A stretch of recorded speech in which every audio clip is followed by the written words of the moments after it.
To this end, I welcome the current amendments to allow co-owners, who could be family members, to help pay for HPS premiums, not just spouses. This should mitigate or reduce the number of lapsed policyholders going forward.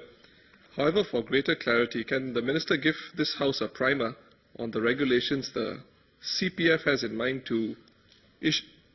I beg your pardon, I'll say that again. For greater clarity, can the Minister give the House a primer on the regulations the CPF has in mind in reinstating HPS insurance cover or pay claims when it is not liable to do so? Improvements to the scheme. While I welcome all the HPS-related amendments, I have 3 suggestions to make that could help strengthen the home protection scheme. First, covering Singaporeans with pre-existing illnesses. In 2011, the CPF amendment modified the HPS scheme to allow for more portability, so that in the event the homeowner who purchased a new HDB flat was no longer in good health, he would remain insured under the scheme by way of earlier participation. This amendment acknowledged that a member in ill health could yet be covered so as not to prejudice him or her. With the induction of MediShield Life by the government, the seminal change that differentiated it from the old MediShield scheme was the inclusion of members with pre-existing conditions, albeit with a 30% increase in premiums payable. The philosophical basis of this move was in concert with making Singapore an inclusive society.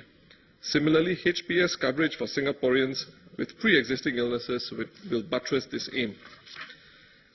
The government has raised its concerns about such an expansion, specifically on premium affordability in the past, and this is not an irrelevant consideration. However, similar misgivings were overcome in the move from MediShield to MediShield Life.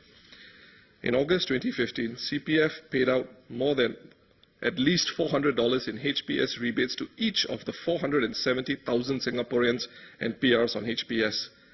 This came up to almost $1.9 billion, and with yet many thousands of other homeowners receiving less than the $400, but receiving a rebate nonetheless. The last time such rebates were paid out was in 2006. In between, in 2011, HPS premiums were lowered by an average of 12% for some 80% of HPS members. The remaining 20% were already paying low premiums. With these numbers in mind, it would appear that there is some scope to relook at the prospect of covering members in poor health under the home protection scheme. I hope the board can commit itself to look seriously to cover Singaporeans with pre-existing illnesses. Secondly, plugging gaps for lapsed policyholders.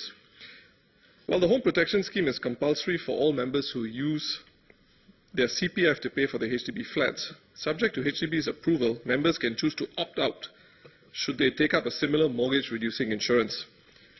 In 2015, it was made known that 43,610 flat owners had been given permission to do so by the HDB. However, my understanding is that CPF does not monitor these members thereafter, allowing them to opt out of, or allowing them to theoretically opt out of their mortgage-reducing insurance shortly thereafter. In such a case, these households effectively fall through the crack. Can the Minister confirm if CPF will consider plugging this hole in future and require them to sign up to the home protection scheme in the event their mortgage-reducing insurance lapses? Thirdly, reminders. I understand the CPF sends 2 reminder letters to the policyholder in the event of HPS premium non-payment. In an effort to highlight the importance of this scheme, can I confirm if these notifications are by ordinary post or registered mail?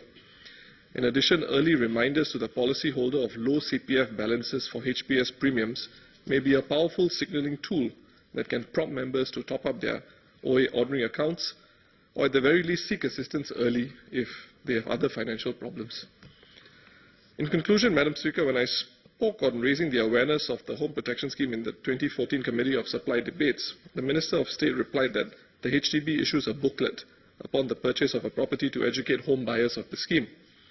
With a rising senior citizen population and constant reminders in the press about how Singaporeans do not plan well for retirement, the Ministry should step up in its efforts to constantly inform homeowners of the benefits of the scheme every few years through brochures and pamphlets as they service their mortgages, and seriously look at including Singaporeans with pre-existing illnesses to improve the scheme further.